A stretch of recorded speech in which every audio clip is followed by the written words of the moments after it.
Bem-vindos a mais um vídeo do curso. Hoje eu tô aqui com a Leila e a gente vai apresentar o módulo 4. O que é patenteável, né? Como a gente falou na aula anterior, é patenteável a invenção que atenda aos requisitos de novidade, atividade inventiva e aplicação industrial. Como a gente focou em novidade na aula anterior, hoje a gente vai falar então sobre atividade inventiva e aplicação industrial. Então, esse requisito de atividade inventiva, ele é um pouquinho difícil assim de explicar, mas a gente vai devagarinho para vocês entenderem bem. Uma invenção, ela tem atividade inventiva sempre que para um técnico no assunto, ela não pareça evidente ou óbvia quando comparada com o estado da técnica. Então a gente vai fazer assim, ó, a gente vai separar isso que ficou tudo muito junto, assim, um pouco confuso, e a gente vai separar em partes para a gente conseguir entender bem, tá? Então a primeira parte ali, Ana Paula, o que é esse técnico no assunto? Então, o técnico no assunto, ele deve ter o nível de conhecimento suficiente para utilizar conhecimento profissional sobre o assunto. Esse conhecimento, ele pode ser teórico ou prático, e o nível do conhecimento, ele está ligado à natureza técnica, tem que estar ligado, né, à natureza técnica da invenção. Então, é como se a gente fosse imaginar uma sala cheia de especialista e cada especialista ele deve saber o suficiente para analisar aquela patente, para ver se aquela ideia, para ver se ela pode ser patenteável ou não. Tá, Ana Paula, então isso quer dizer que a minha patente de química vai ser analisada por um químico? Isso, e dependendo assim da área, se for química orgânica, ela deve ser analisada por uma pessoa que entenda bem de química orgânica. Ah, entendi. Então, a próxima parte, né, desse nosso quebra-cabeça da definição de atividade inventiva não decorra de maneira evidente ou óbvia. Então, isso quer dizer que aquele nosso super técnico no assunto, né? Ele pode combinar diferentes documentos. Então, eu já li uma partinha disso aqui. Nesse outro documento tinha essa outra parte também. Mas se uma pessoa sabe essa parte, leu esses dois documentos, fazer isso aqui que essa patente está dizendo é muito óbvio, né? Não tem um efeito técnico, um avanço científico. E aí, então, esse requisito de atividade inventiva, ele também pode ser chamado, em alguns lugares, de não obviedade, né? Não pode ser óbvio. Então, é um pouco isso, assim, entendeu, Ana Paula? Sim, como eu gosto de dizer, tem que ser fora da caixa. Como a gente já falou na aula anterior, o estado da técnica é tudo aquilo tornado acessível ao público antes da data de depósito, né? Então, essa invenção, ela é dotada de atividade inventiva sempre que não decorra de maneira evidente ou óbvia do estado da técnica. Aí, para a gente entender um pouquinho sobre a diferença, então, de novidade e atividade inventiva. Na novidade, o que poderia, né, prejudicar o meu status de novidade da minha invenção? Né? Um documento, né, ou qualquer tipo de publicação tornada pública por qualquer meio, um único documento que antecipe completamente a minha invenção. Isso prejudicaria a minha novidade, a novidade da minha invenção. Agora, na atividade inventiva, você pode juntar outros documentos, juntar diferentes documentos, e aí, com o que você aprendeu nesses documentos todos, você dizer: essa invenção é óbvia, então não tem atividade inventiva, tá? Então é basicamente isso, assim, a diferença de novidade e atividade inventiva. Novidade já antecipado num único documento, e atividade inventiva é quando eu tenho um conjunto de documentos tornando aquela invenção óbvia. Eu particularmente tive um pouco de dificuldade, né, de entender essa diferença, mas eu, assim, de maneira mais simples. Já tem em algum lugar, então não é novo. Dá para deduzir, então não tem atividade inventiva. Acho que essa é a maneira mais simples da gente entender, né? Isso já existe, então não é uma novidade. Dá para deduzir isso a partir de outros documentos. Então, não tem atividade inventiva. Você não inventou aquilo é deduzível. Perfeito, é exatamente isso, Ana Paula. Muito bem.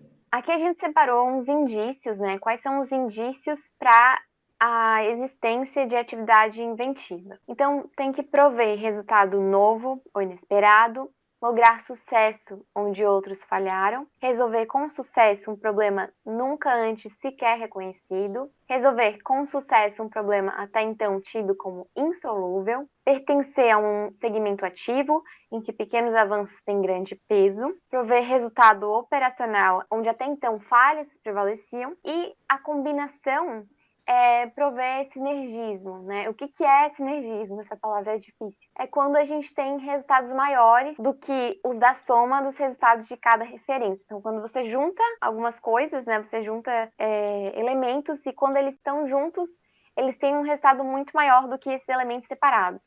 Aqui a gente tem o exemplo de uma patente de química que ela foi invalidada por um tribunal por conta de atividade inventiva. Então, eu vou contar o caso para vocês. Então, existe um medicamento que chama-se Fosamax, é um medicamento para tratamento de osteoporose, dessa empresa que se chama Merck. E eles já tinham uma versão anterior do medicamento e de patentes desse medicamento, numa versão de 10 miligramas para ser ingerido uma vez ao dia. Então, 10 miligramas uma vez ao dia. E aí, eles criaram uma nova versão desse medicamento, 70 miligramas, uma vez por semana. Então, ao invés de tomar um comprimido por dia, toma uma vez por semana só. E aí, houve uma disputa ali, né, sobre essa questão dessa patente.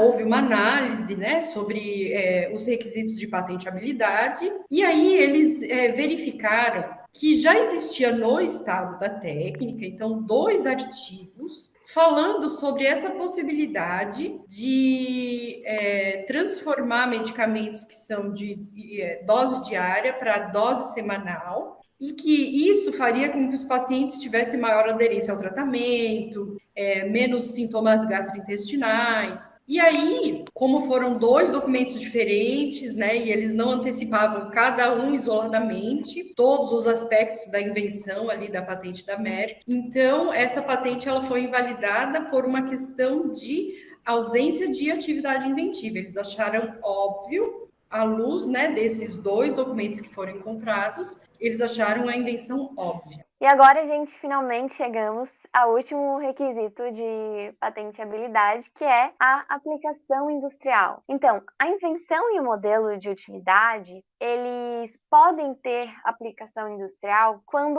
eles têm a capacidade de ser utilizados ou produzidos em qualquer tipo de indústria. Então, o próprio nome já te induz, né, a saber o que é, né? Aplicação industrial tem aplicação na indústria. Então, só que essa palavra indústria, ela deve ser entendida no seu sentido amplo, né? Incluindo qualquer atividade física de caráter técnico, né? Então, uma atividade que pertence às técnicas úteis ou práticas diferentes das técnicas estéticas. E dentro desse requisito também de aplicação industrial, é importante a gente frisar que a invenção não precisa demonstrar a viabilidade comercial para ela satisfazer esse requisito de aplicação industrial. Então, vamos supor que eu inventei um método bem bacana, assim, de fazer com que a água não se transforme em gelo dentro de tubulações de distribuição de água, né? Então, tem países que a gente sabe que vivem em invernos muito rigorosos, aqui em Santa Catarina também a gente tem, e muitas vezes a água congela dentro dos canos de distribuição. Então, vamos supor que eu criei essa invenção e que ela usa a platina para recobrir as tubulações e fazer com que a água, então, não congele. Só que você imagina fazer tubulação de platina na cidade inteira, na rede de distribuição de água inteira, né? Isso ficaria muito caro, né? Mas eu posso, mesmo assim, ter uma patente sobre isso, né? Então, ser muito caro não é um requisito que vai me impedir de ter uma patente. Inclusive porque, com o tempo, as tecnologias elas vão avançando, né? E pode ser que, com o tempo, isso passe a ser viável comercialmente. Então, eu posso sim ter uma patente, mesmo que ela não tenha viabilidade comercial. Aqui a gente trouxe um exemplo, né, de uma estrutura, que é a estrutura de Marcus. Nessa imagem, a gente tem uma representação da estrutura química usada para indicar um grupo de compostos químicos que eles são relacionados entre si. E eles também são comumente usados em textos de química, né, ou em reivindicações de patentes. Então, a gente tem esse exemplo, né, de especificidade de patente da química, que são as fórmulas de Marcuse. Tá, Ana Paula, você pode mostrar para a gente lá no Patent Scope, então, um exemplo de patente que tem essa fórmula Marcuse? Posso sim, vamos lá. Agora eu estou aqui na Ferrari das patentes de química e eu abri aquele exemplo que a gente citou anteriormente do alendronato. Então, antes de mais nada, eu vou traduzir esse documento para a gente conseguir entender melhor o que está acontecendo aqui, né? Então, eu vou clicar aqui em tradução automática, WIPO Translate, e eu vou vir em português. Bom, agora já está tudo traduzido. Mas eu vim aqui para mostrar para vocês a representação de Marcuse. Então aqui a gente tem uma imagem, né, da tecnologia e aqui em cima a gente tem várias opções. Isso a gente vai apresentar depois para vocês mais detalhadamente, mas eu quero focar então nisso aqui, que é a representação de Marcuse. Então a gente tem aqui a molécula, dois radicais, né, dois espaços para ligantes, para grupos ligantes, e aqui a gente tem as opções que podem fazer a ligação aqui com esse carbono, então a gente tem o hidrogênio, o oxigênio, cloro, e as opções que podem se ligar a esse carbono de baixo, o R2. Então temos carbono, cloro, dois carbonos com hidrogênio, três carbonos com nitrogênio também. Enfim, aqui a gente tem várias possibilidades, mas só para mostrar mesmo para vocês como que funciona, né, essa fórmula de Marcuse. Então, descendo aqui, a gente tem a opção compostos enumerados. Então, só para vocês terem uma noção da quantidade de compostos possíveis, né, da combinação daqueles ligantes que podem ser formados. Olha só, a gente tem muitas opções, muitas, diversas combinações diferentes. Então, é uma fórmula bem interessante e bem útil, né, para esses documentos de patente. Para você não precisar colocar tudo, você coloca uma fórmula que é bem abrangente, né, e que está dentro daquilo que você criou. Então, aqui nós trouxemos um exemplo que é da patente do IFSC, que a gente citou na aula passada, que é uma estrutura, né, de nanopartículas super paramagnéticas. E por que a gente usa o Marcuse para representar essa molécula em patentes? Justamente por causa da conformação. Então, como vocês podem ver, ali X, Y, M, Z, a gente tem várias possibilidades de grupos ligantes. A fórmula de Marcuse, né, a representação de Marcuse, ela dá essa dinâmica à molécula, né, onde a gente tem várias conformações diferentes e é uma representação bonita. Então, a Ana Paula já veio com a bruxaria pesada das patentes da química, que é Marcuse, né? Marcuse é pesado mesmo, mas com um exemplo acho que fica mais simples da gente entender. Então, suponha que você desenvolveu um processo químico e nesse processo químico você testou ele usando cobre, chumbo e ouro. Então, você quer fazer uma patente bem bacana. Aí, você pensou, então, cobre, chumbo e ouro são todos metais. Então, eu vou dizer que a minha patente pode ser, esse meu processo pode ser executado com qualquer metal. Só que você já sabe também, nos seus testes, que o mercúrio não funciona, né? Então, você não vai poder usar uma palavra, assim, que englobe várias opções de substâncias. E aí, nisso é que a gente pode usar o Marcuse de uma forma bem inteligente para deixar a patente mais redonda, né, com uma amplitude boa, mas que não pegue exemplos que vocês sabem que não vão funcionar, né? Então você pode desenhar um pedido de patente dizendo que é um metal que é selecionado do grupo, que consiste de cobre, chumbo e ouro. E aí você consegue depois criar a estrutura, você pode colocar um xizinho no lugar, né, da estrutura, e aí você pode ter onde esse xizinho pode ser ou cobre, ou chumbo, ou ouro.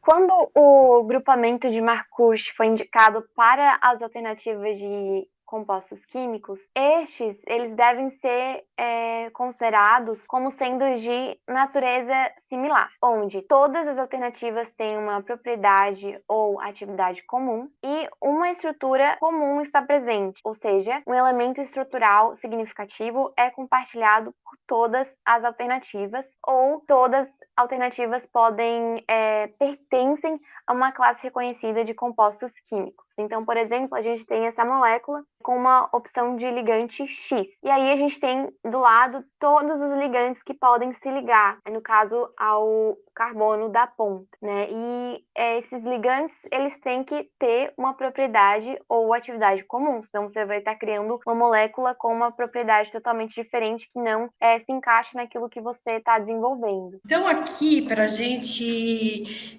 vai deixar para vocês de desafio aí, de uma possibilidade didática, né? Preparar exercícios, os professores de orgânica devem estar adorando esse negócio de Marcucci, né? Exercícios para os alunos usando fórmulas Marcucci, né? Então, esse aqui é o exemplo anterior, que é da aspirina. Então, quantas estruturas a gente consegue montar a partir dessa estrutura base, que é a estrutura de Marcucci, e com os radicais que ele está citando, né? Então, tem os radicais substituintes ali do R e do X. Então, Ana Paula, quantas você conseguiria montar aí? Ou então a gente tem várias possibilidades, né? Mas pela matemática, a gente sabe que em cima a gente tem 4. Embaixo a gente tem mais 4. Então a gente poderia fazer diversas combinações, né? 4 vezes 4 é 16, então 16 combinações diferentes.